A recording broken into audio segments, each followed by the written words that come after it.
Remarkable recoveries by faith in Jesus. Have you ever prayed for the sick and gotten discouraged when you didn't see an immediate change?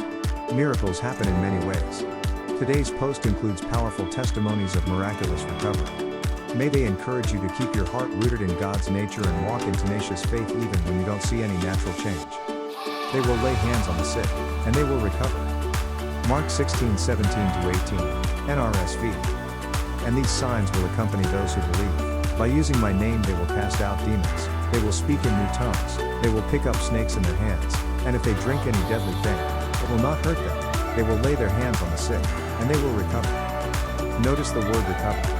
When we lay hands on people, they often get well very quickly, immediately, or in just a few minutes.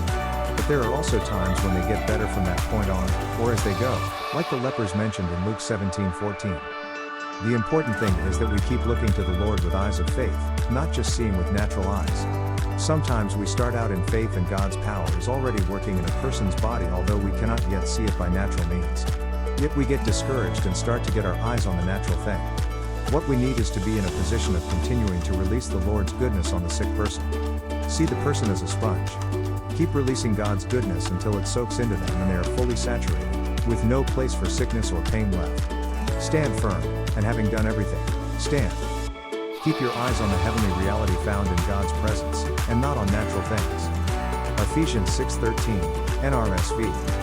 Therefore take up the whole armor of God, so that you may be able to withstand on that evil day, and having done everything, to stand firm. We cut off the bark around the base of a tree to kill it. It can take quite a while until the leaves actually fall off and it looks dead. Yet the flow of sap has been cut off. Sometimes healing is like that. Although we don't yet see it naturally, the life of the disease has been cut off, and the disease will soon wither away and its symptoms will go, just like the tree will die and its leaves will fall off. Here are two recent stories from our lives in Brazil of people who had remarkable recoveries. I thought these would encourage readers because both were serious life and death situations. When you encounter situations like this, I hope you will remember these stories, take heart, and declare life. In both cases, I was unable to visit the person at the hospital, but I declared life and commanded sickness to leave from where I was. Neither was an instant healing. Both were amazing recoveries.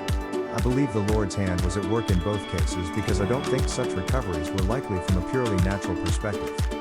He came out of a coma and recovered. Several months ago our daughter's caretaker unexpectedly didn't show up for work.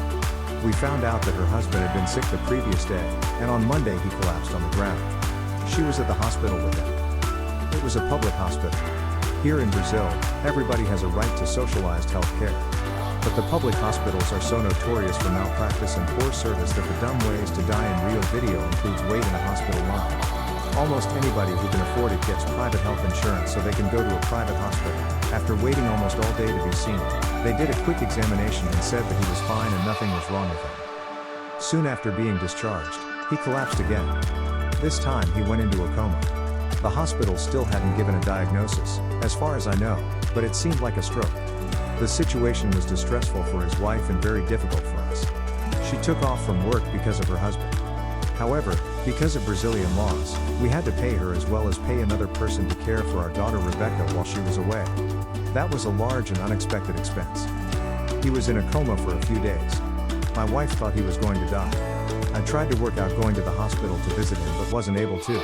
It was complicated with my work schedule, and I would need someone to help me get there. I didn't know where it was.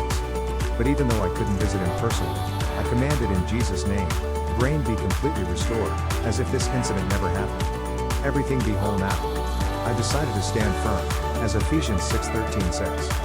Soon we heard that he had woken up out of the coma, but he would not be able to drive and his wife would still need to be off of work, caring for him. She took off work for a whole month, starting at the beginning of the incident. We didn't know if she would be forced to quit since she didn't drive and her husband took her to work. Taking the bus all the time was complicated. But she did come back, and after a short time, her husband was driving her. I have talked with him since then, and it was just as if nothing had ever happened. To the best of my knowledge, it was a full recovery. I don't know his age, but he is probably over 60 years old. Praying for a child with leukemia. We are very close with a neighbor across the street. She is the daughter of one of my wife's 3 godmothers. A few months ago, she told us of a little boy she knew who was sick. He started bleeding from his gums and rectum and was diagnosed with leukemia. They needed many people to donate blood to give him a transfusion, and they were looking for donors.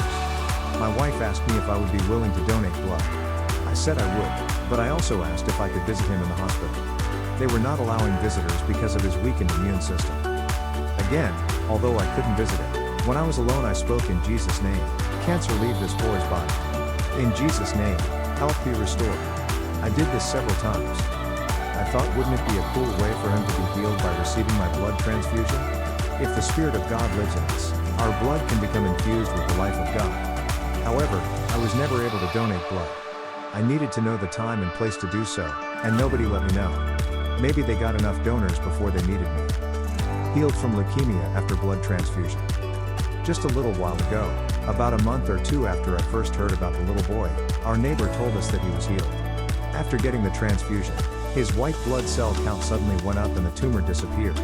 She didn't know all the details, but she shared an audio recording on WhatsApp of the doctor pronouncing that he was healed.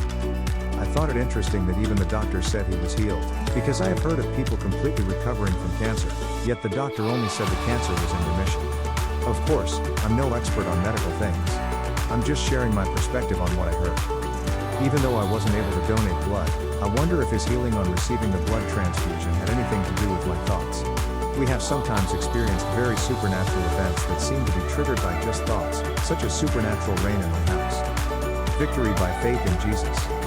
In the last 2 weeks, I posted parts 1 and 2 on dealing with the statement the whole church prayed and we believed, but he died. We looked at Jesus' promises concerning what is possible if we believe. It was good to follow up on that story of losing someone to cancer by sharing these 2 recent stories of people who looked like they were going to die, but whose lives were saved. The next post is about the difference between the faith in God that Jesus spoke of, and the impersonal power of faith. It will help to understand what faith in God is, and what it isn't. Meanwhile, here is a great quote from Dan Mohler that has helped me to learn to walk in faith. It fits perfectly with these 2 stories of remarkable recoveries. We have to not make faith hit or miss, win or lose, or a point in time. Faith is the position of your heart to believe what Jesus accomplished.